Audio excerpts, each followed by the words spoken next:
umusaseredoti yoshoboye kuba umuvuzi, umusaseredoti yoshoboye kuba umusirikare, umusaseredoti yoshoboye kuba n'ikindi cose.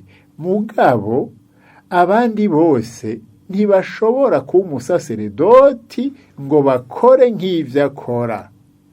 Bwa mbere nobibutsa yuko natiwe itariki indwi z'ukwezi kw'indwi 2001, itariki indwi z'ukwezi kw'indwi 2001 Nyandwi yatigwa indwi zitatu. Hanyuma ku munsi mukuru wa Felix Mweranda, umwepiskopi w'i Nantes mu Bufaransa. Ndabaramukije amahoro y'Imana, inshuti namwe bakunzi ba Radio Maria Burundi, ijwi ry'Imana iwacu, ijwi ry'Imana iwanyu. Ndabaye kandi nikaze mu kiganiro mushikirizwa na Radio Maria, naco sikindi ni kiganiro kituyagira ku buzima bwo kwibera Imana. Uno munsi rero muri studio za Radio Maria tukaba dufise umutumire nawe se ubundi ni Patiri Nyandwi Felix, akaba ari umusaseredoti w'umukama wo muri Diocese Gatolika ya Rutana. Reka tubahe ikaze Patiri imbere ko tuduga kwijambo muri kino kiganiro. Murakoze cyane, ndakengurukiye isamirizi iyo umuvyeyi wacu Bikira Maria yashimye ko dusabikanya ikiganiro c'ubuzima bw'ubusaseredoti. Kino kiganiro tukizanye mu gihe uno musaseredoti w'umukama yemirije guhimbaza yubire y'imyaka 25 y'ubusaseredoti. Muraza kuvyumva muri kino kiganiro, mugabo imbere ya vyose kino kiganiro kigoka kiremeshejwe na Cyril Sendayizeruka ku bwa Radio Maria Burundi. Mbanze ndabaha ikaze mwebwe mwese tugiye gusangira uno mwanya muri kino kiyago. Rero tuduge kwijambo Patiri, ni Patiri Nyandwi Felix, mu Kirundi abari umwana w'indwi akurikirwa na minani. Mbega uyo Patiri Nyandwi Felix ni Nyandwi wande? Ego murakoze cyane. Patiri Nyandwi Felix ni Nyandwi wa Bazombanza Zakari, Bazombanza Zakari wa Kiwungerera Zaro, Kiwungerera Zaro wa Gakoko, Gakoko wa Segwanko. Aho niho ngarukira. Emwe ntugire ngo basi ni na hafi, murumva yuko Patiri rero afise amamuko, naco gituma uno munsi imbere ariko arashimira Imana ko ageze mu bigero na cane mu guhimbaza bire imyaka 25 y'ubusaseredoti. Mugabo kandi imbere yo isabukuru murafise kandi n'imyaka uno munsi mugeze kuringa hega Pati muravye amavuko yanyu. Ego cyane, jewe navutse itariki 9 z'ukwezi kwa kane mu mwaka wa 1969. None murumva yuko ndumije imyaka 57 irenga ko mbere ya mezi makeyi. Murakoze cyane. Mbega Patiri Nyandwi Felix ari mu basaseredoti mbere cyane umukristo yakunda guhimbaza isabukuru y'abatisimu yiwe? Ego cyane murakoze. Isabukuru y'abatisimu narayihimbaza kandi n'imbere yaho narayibuka, ariko cyane nagiye kuyihimbaza cyane maze kuba umuseminari n'umusaseredoti, kuko jewe nabatijwe itariki 22 z'ukwezi k'umunani 1970 ku munsi mukuru w'umuvyeyi wacu Bikira Maria umwamikazi. Ego nico gituma iyo tariki mutazigira muyibagira. Nuko rero turaduga kwijambo rero duhere mbere hajya kuziko, duhere muhira. Mbega Patiri, mutaraba Patiri, mwarabaye umwana nk'abandi, muraca mu mashure, mwagiye kumva umuhamagaro wanyu mugeze mu mwaka wa kangahe? Ego murakoze cyane. Nkuko ijambo ry'Imana ribitubwira, rivuga ingene umuhamagaro w'Imana Imana utekanije, ati utaranavuka nayo ndakuzi, nakugeneye kuba intumwa. None rero jewe umuhamagaro nawumvise nkiri umwana mutoyi, nari mu mwaka wa gatatu w'amashuri mato mato. Hanyuma rero mbandanya nkura nzirikana mbona abasaseredoti ingene baza kuduha amasakramentu kw'ishuri ritoyi ry'inyamiyaga muri paruwasi ya Kiguhu. Hanyuma rero bikampimbara cane ingene abasaseredoti batwitwararika, hanyuma kandi ntibaduha isakramentu y'igongwe gusa, baraza bakaduha n'inkuka ya misa, bakongera bakatwigisha, bikampimbara cane. Hanyuma rero uwo muhamagaro ubandanya ukura, ashitse mu mwaka wa gatanu baratusaba abigisha baciye ko abo muri paruwase bagira bati umwana yifuza kwihebera Imana akifuza guca mu seminari ntoya arashobora kwiyandikisha. Jewe rero nabaye mu ba mbere nyene baciye baja gusaba iyo seminari ntoya kugira nzoje kwiga mu Dutwe, ariko utoye ikibazo ca leta nyene. Hanyuma rero ndaheza nshitse mu wa gatandatu, mugabo twabisavye mu mwaka wa gatanu, n'umuyobozi w'iseminari ntoya yo mu Dutwe yitwa Patiri Zakariya Mudende acaraza asanga muri paruwasi ya Kiguhu aho bari badubwiye ngo duhurire, araheza aratubaza yuko twifuza nyene kwihebera Imana mu saseredoti. Hanyuma rero turaganira n'ibindi bibazo byinshi yambajije. Hanyuma umwaka rero w'ishuri urangiye sanga n'ikibazo ca leta nagitoye. Hanyuma rero canja gutangura iseminari ntoya yo mu Dutwe. Iseminari ntoya yo mu Dutwe rero ndayiga kuva mu mwaka wa 1984, hanyuma ya umwaka w'ishuri wa 1984 ushuri wa 1985. Hanyuma rero ndaheza iseminari ntoyi yo mu Dutwe, ariko hagati aho mumenye yuko hari vyahungabanije indero mu seminari no muri ekleziya. Hanyuma rero iseminari yo mu Dutwe nayize imyaka 2 icihinduka ikoreji, no kuvuga ibaye ya leta. Hanyuma rero mu mwaka wa 1988 niho hagiye gusubizwa amaseminari. Hanyuma baca barasubira baratubaza abifuza kuba abasaseredoti boja kubandaniriza ivyigwa mu seminari. Hanyuma rero jewe baranyandika ko nari nabisavye. Umupatiri yitwa Patiri Modeste Gahizi yarajejwe itogwa uwo mwanya, niwe yaje kutubaza, turaheza turandikwa. Jewe bari bangeneye kuja kwiga hariya mu Rusengo. Hanyuma rero mu nyuma abepiskopi bashinga iyindi ngingo yuko batoye amaseminari bose boheza bakaja kwiga imureke. None rero baba bari kuja Imugera, baba bari kuja mu Rusengo, baba bari kuja mu Kanyosha, bose twahuriye mu seminari y'Imureke Ingozi. Hanyuma rero turaheza turabandanya ivyigwa. Hanyuma hageze mu mwaka wo mu w'12 baradusaba ngo twandike abifuza iseminari kuja mu seminari nkuru, abifuza ko abasaseredoti. Hanyuma rero jewe naciye nandika. Hanyuma ndasaba kuja mu seminari nkuru, batako baranyemerera. Nyene cubahiro umwepiskopi Musenyeri Yozefu Nduhirubusa aranyemerera, acaraheza anungika mbere no kubanza kurera abaseminari mu Dutwe. Mpejeje w'13 ncanja kurera abaseminari mu Dutwe umwaka wose. Ego ndejwe indero n'uburaro hanyuma umwaka uheze basubira kudusaba ngo twandike yuko tucifuza kuba abasaseredoti ngo je kwana miseminari.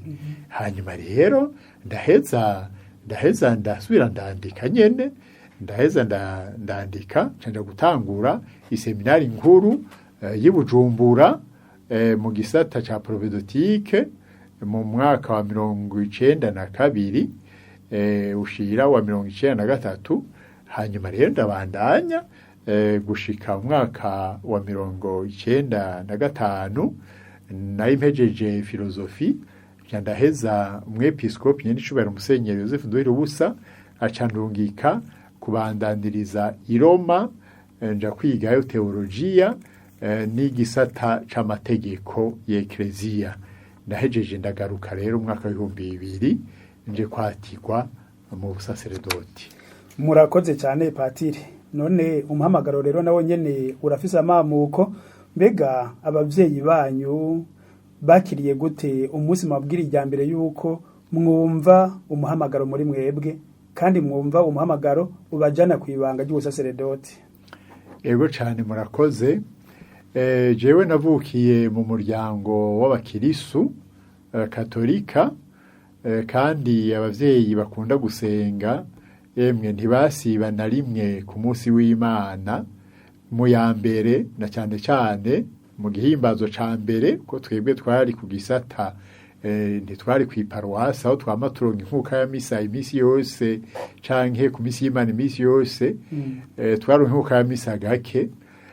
Hanyuma rero abavyeyi banje natanguye kubabwira ko nifuza kwibera Imana ngo maje mu seminari ntoya yo mu Dutwe, bahavyakiye neza bakandondera n'ibikoresho bikenewe.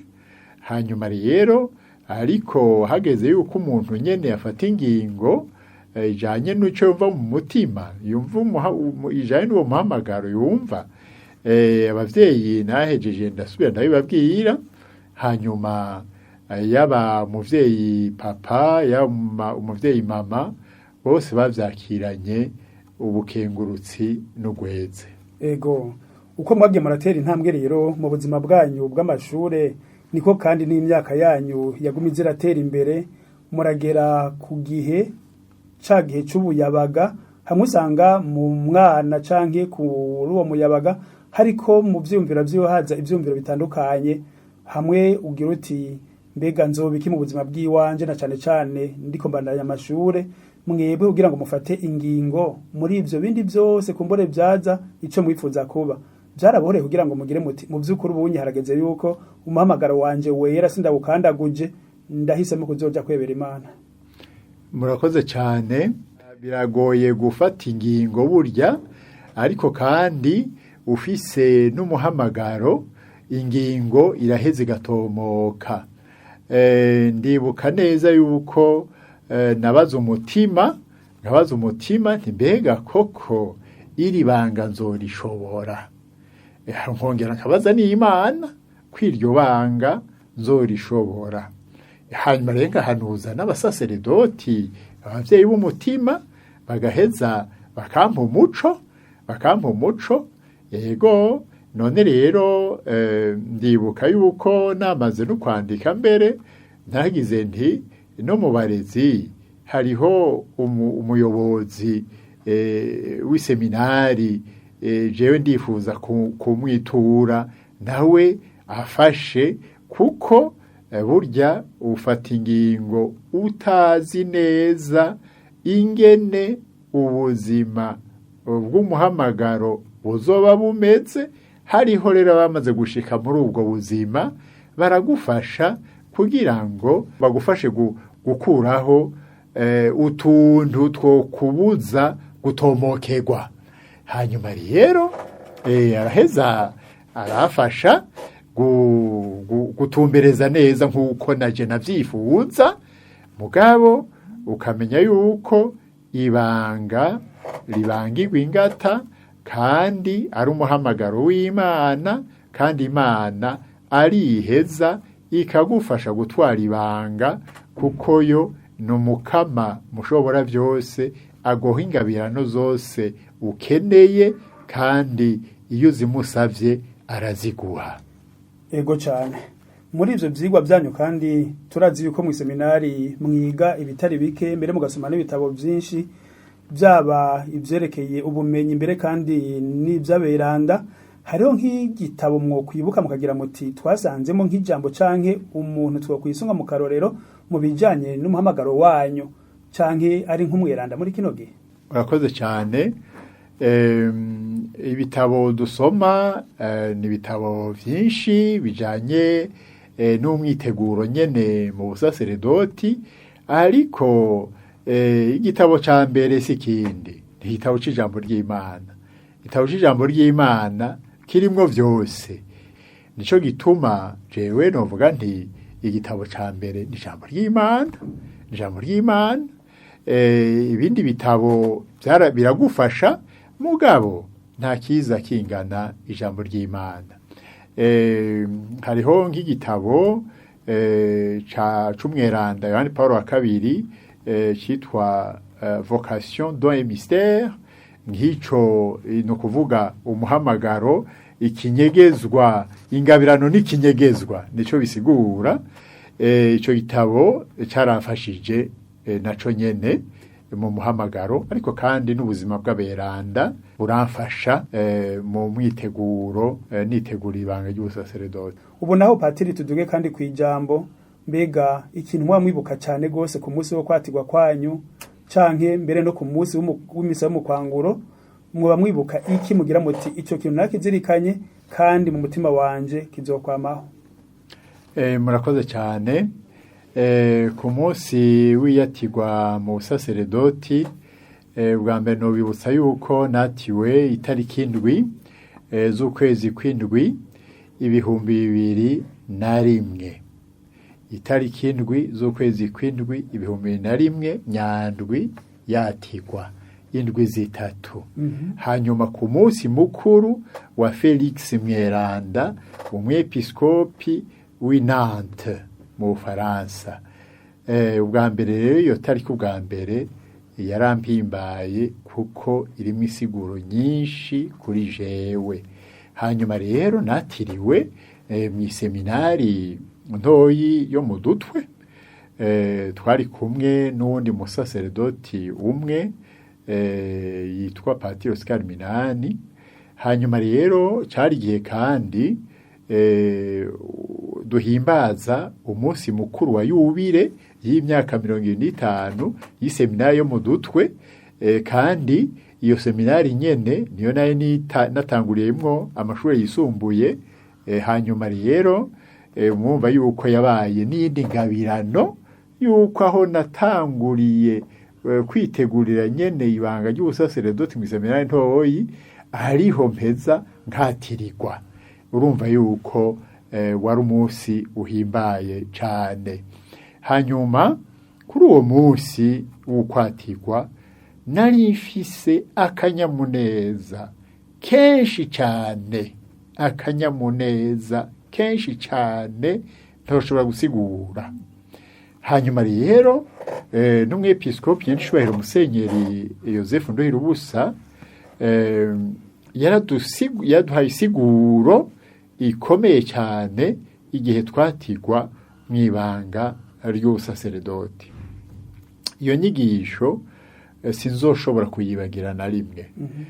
Niwe yavuze ati ibanga ry'ubusaseredoti rirahanitse, rihanikiye kure.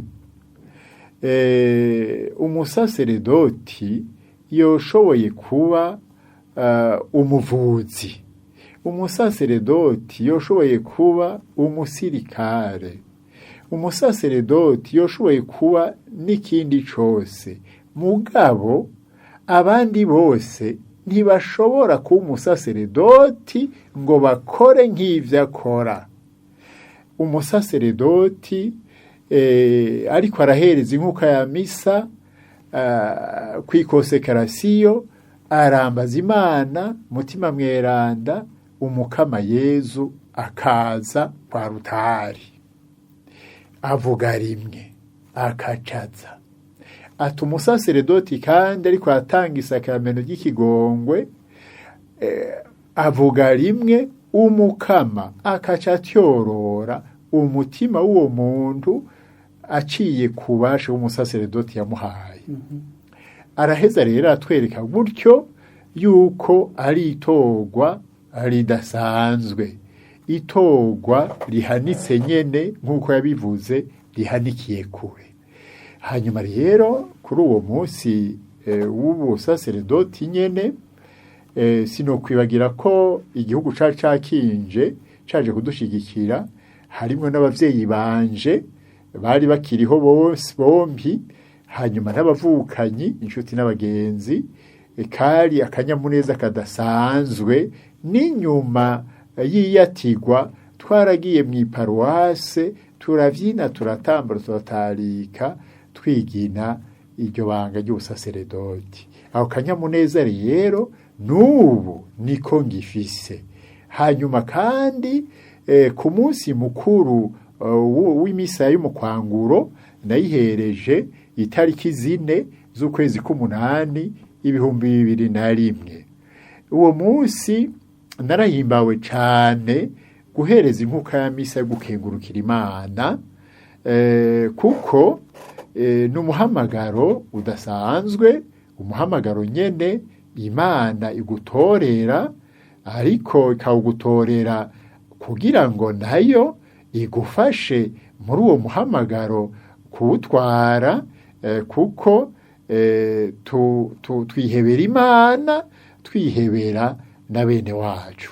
None rero ku munsi w'uguhereza inkuka ya misa yo gukenguruka, narahimbawe cane, kuko n'umuryango wa Kristo wa paruwasi Kiguhu waritanze cane kugira ngo mpimbaze neza uwo munsi mukuru w'ugukengurukira Imana kwitorwa ryanje mu busaseredoti.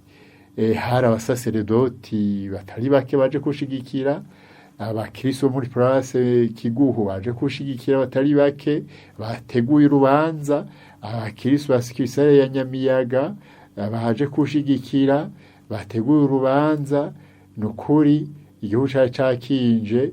Mbere ndibuka yuko n'uwo munsi kiretse yuko nagize akanyamuneza kuguhereza iyo nkuka ya misa, hariho n'umukirisu yahavuye arambwira haciye imyaka itari mike, ati burya jewe naraje muri ya nkuka ya misa kandi sinari bwabatizwe. Ati hanyuma ati harya wakirije Yezu mu Karistiya kw'ikonsekrasiyo, ati nabonye umushwarara w'umuco, ati jewe ndatangara gose ingene mbonye uwo muco. Hanyuma rero jewe ntivyantangaje, kuko nagira nti iyo Yezu aje nuko nyene bigenda, nuko amaso yacu adakunda kubibona. Hanyuma uwo muntu namajije nti mbega none vyarabandanije uko nyene? Igihe cose wabonye duheze inkuka ya misa? Ati jewe nagumye mbona uwo muco n'igihe waheze inkuka ya misa i Nyamiyaga. Hanyuma rero ngira nti nugushimira Imana, ni nawe wenyene yakweretse ikimenyetso, kandi uwo muntu yavuye umubikira. None rero nugukengurukira Imana. Nagomba rero ndabwiye yuko ku munsi w'ugukenguruka nahimbawe cane gose, kandi naho nyene nakengurutse turi kumwe n'abavyeyi n'abavukanyi n'umuryango wose wa Kristo. Karakanyamuneza ntibagirwa, kandi shimikira no ku civugo canje nyene natoye cagiye kiranje imbere, kivuga ngo icyaza kubabwira cose muragikore, tukubura muri Yohani igabane ca mbere umurongo wa 5. Turatera intambwe kandi mu kiganiro rya jambo ry'Imana naryo riti bwa bundi ntatora abashoboye ahubwo ashoboza abo atoye. Mbega namwe muri ubwo buzima bwanyu bwo kwebera Imana hari ivyo byarabagoye canke mubona ku ijambo ry'Imana mwazirikanye mubona mwagiye murabisimba gute kumbure ivyari kubabera intambamye mwibanga? Murakoze. Kumwe Pawulo mweranda bivuga yuko amabanga tuyatwara nko mu nzavya zibumba. None rero nukumenya yuko atari ubukomezi bwacu, ni ubukomezi bw'Imana. Imana niyo dushoboza. Kamere y'umuntu ntaco yoshobora, mugabo inema y'Imana ishobora byose. Nico gituma ibigora ntibibura, mugabo ibigora umuntu abisimba afashijwe n'inema y'Imana, abisimba afashijwe n'igisabisho, abisimba afashijwe n'amabanga ya Eklezia himbaza, inkuka ya misa yamidukomeza, yamiduha ubukomezi bw'umutima, yama kandi idufasha kuwama tuzirikana ibanga n'ikinyegezwa duhimbaza c'Ukaristiya n'ubusaseredoti nyene buheza bukarangura iryo banga muri Eklezia. Ariko kandi isakramento ry'ikigongwe ryama naryo ritunagura udahengeshanya, uko turitanga nuko natwe turironga, uko dukora ubutumwa mu butandukanye niko ubukomezi umukama abutwongerereza. Nkako nyene no muri ca gitabo ngo cerekeye akaranga mutima k'umusaseredoti yekwiye diyoseze, atagatifuzwa mu butumwa akora yitangira n'umutima we wose. Nico gituma rero mwomenya yuko naho ibigora bishobora kubaho, nogira nti Imana yadutoye, natwe tuyizigiye tukayitura, tukayiyegurira ubudahengeshanya, yamidushoboza no kurengana n'imitego ya sekibi. Nk'umusaseredoti mwatubwiye yuko iseminari mwize ko yadutwe, yuko herutse guhimbaza mbere nawe nyene yubereye imyaka 50, namwe ko muhimbaza yubereye imyaka 25. None pati ni yihe nyongera agaciro no kwita mu Gifaransa valeur ajoutée nk'umusaseredoti yo guhimbaza yubire? Murakoze cyane. Guhimbaza yubire, yubire ubwayo n'izina yubire rivuye mu rurimi mu rundi rurimi ruvuga jubileum, rw'ikilatini jubileum. None rero jubilare kandi ni jambo rivuye muri iryo jambo nyene. None rero bisigura umunsi mukuru w'akanyamuneza, umunsi mukuru w'akanyamuneza. Ariko umunsi mukuru w'akanyamuneza dukenguruka iki? Dukengurukira Imana. Ni umunsi mukuru wo gushira ikibanza ca mbere ku Mana. Umukama niwe ubwa mbere duhimbaza, kuko ari mudahemuka, kuko ari mutayagabiri, kuko adutora kandi adushoboza kurangura ubutumwa. None rero duhimbaza umukama, duhimbaza ubudahemuka bwiwe, tuvuga la fidélité de Dieu mu Gifaransa. Hanyuma rero tugakenguruka kandi n'ivyiza yadufashije kubamwo no kurangura muri iyo myaka 25 dufashijwe n'ubukomezi bwayo, kuko n'umukamara bitubwira ati tutari kumwe ntaco mwokwishoboza. None rero yubire nakaryo ko dukengurukira Imana, yaba jewe yaba igihugu c'Imana.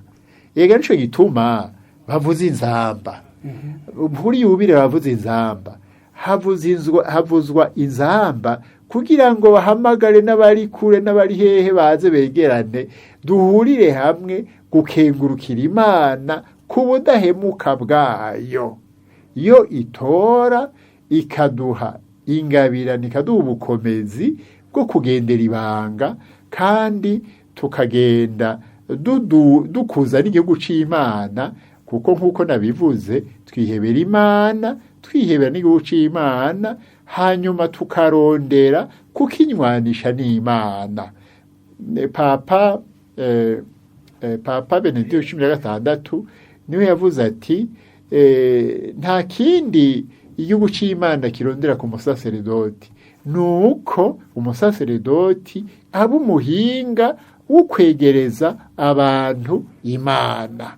None rero ni muri iyo ntumbero nogira nti tukenguruka rero turi kumwe n'igihugu c'Imana, kandi tugakengurukira Imana turi kumwe n'ico gihugu c'Imana, abashoboye kuhashika bose tugasangira ubukengurutsi, tukengurukira Imana, ariko kandi dushimira hamwe n'ivyiza vyose yatugiriye muri iyo myaka 25, kandi dusaba ngo ibandanye idufasha no mu kiringo kizokurikira, kuko natwe tuba tuko turasaba ngo tubandanye tubabagumya banga b'umukama gushika tuze dutorane urugori rw'ubuninahazwa.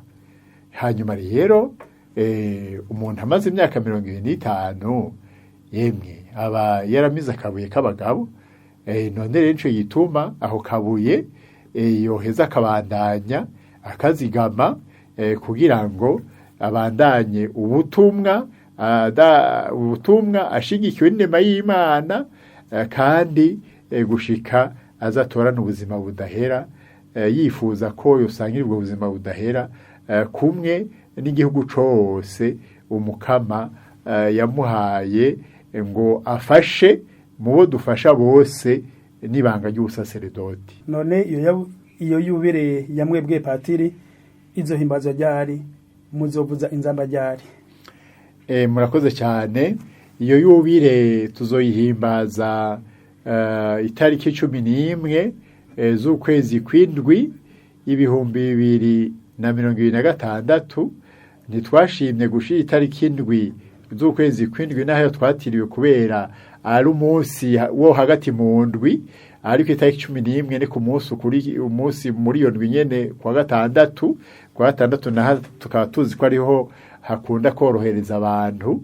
None rero itariki 11 z'ukwezi kw'indwi z'uyu mwaka niho rero tuzohimbaza yubire hariya kuri Paroisse Cathedrale ya Rutana.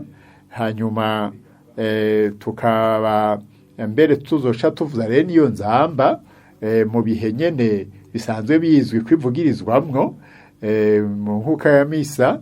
Hanyuma rero nkabantumiriye n'abakristo bose bashoboye kuhashika kugira ngo baze kudufasha gukengurukira Imana ku budahemuka bwayo, ku rukundo rwayo rutagira ingero, ngo baze basidukane n'iyonka, baze dusangire kuninahaza Imana, kuyikengurukira ku vyiza idasiba kutugirira, na cane cane dukenguruka ku ngabire yahaye Eklezia y'ubusaseredoti muri Eklezia bubandanya buba koko kirumara mu muryango wa Eklezia, kuko atabasaseredoti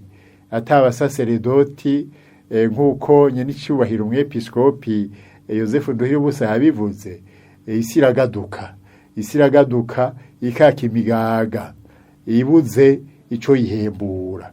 None rero abasaseredoti barakenewe muri Eklezia, kandi nintasubirizwa, ari naco gituma twobandanya dusaba abasaseredoti benshi beranda mu murima w'umukama, nk'uko n'amezi y'ukwindwi no kumunani yagenewe itorwa nyene muri Eklezia. Mu gusozera rero kino kiganiro mwatubwiye ingene mwumvise umuhamagaro, kandi mwari ugwaruka nk'abandi, kumbura mwebwe ico gihe mwararonka n'umwanya wo kuyaga n'Imana, kuko mwararonka umwanya w'agacerere.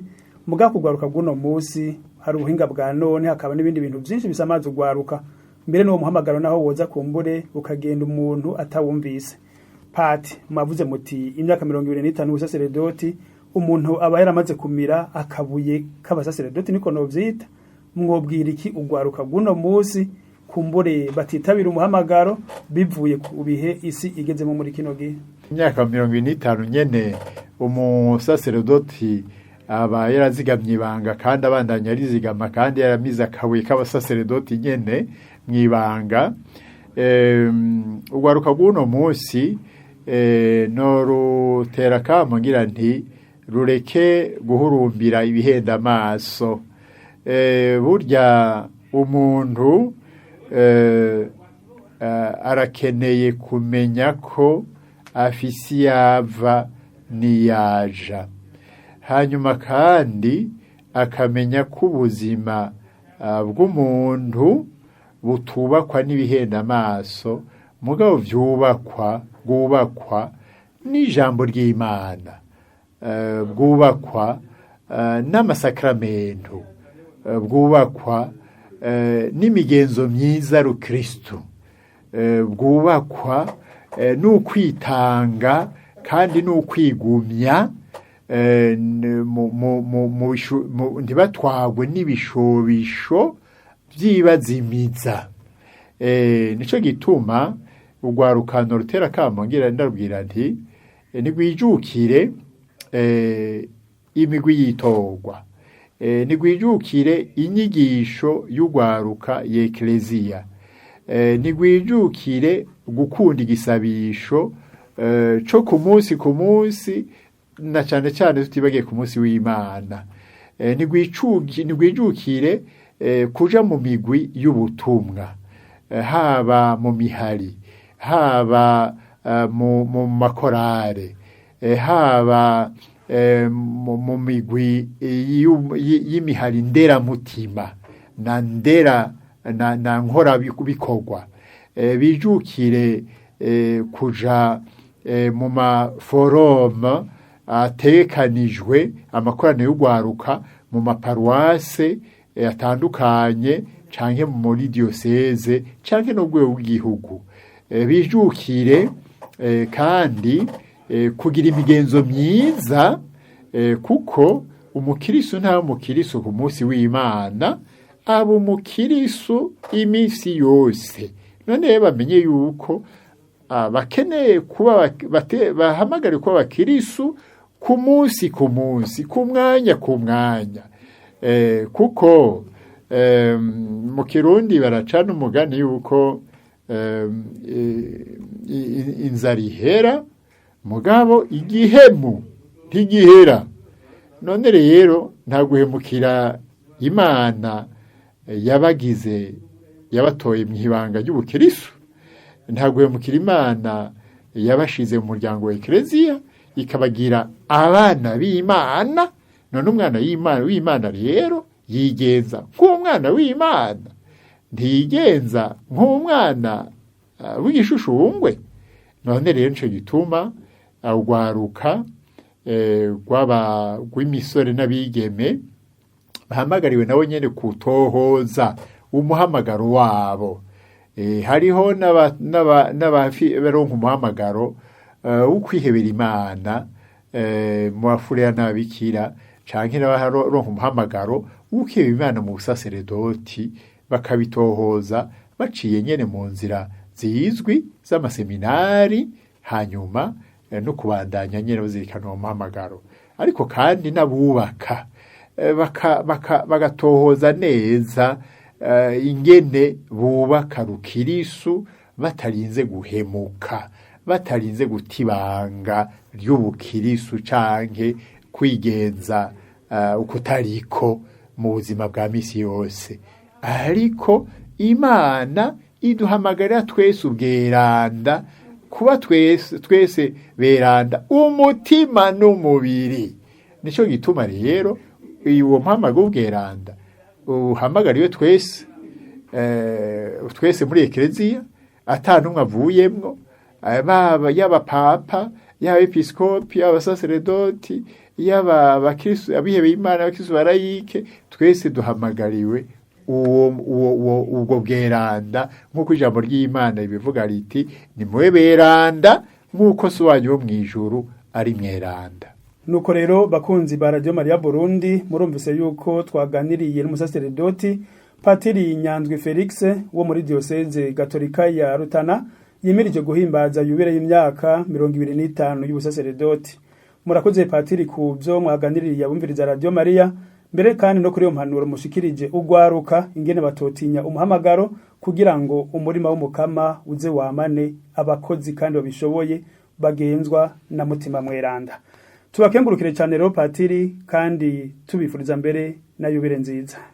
Murakoze cyane naye ndabakengurukiye muhengurukira mwebwe n'isamirizi y'umuvyo wacu Bikira Maria yadufashije muri kino kiganiro kandi ndabakengurukira ntumirira n'abandi kuza kufasha rero ubwo rubanza itariki 11 z'ukwezi kw'indwi 2026 ariko aregereza hanyuma kandi n'umukama aze ace amayira meza muze mushika amahoro kandi muze muganuke amahoro mu nyuma mumaze kurangura urubanza kushigikira nyene kuri uwo munsi mukuru wa yubile.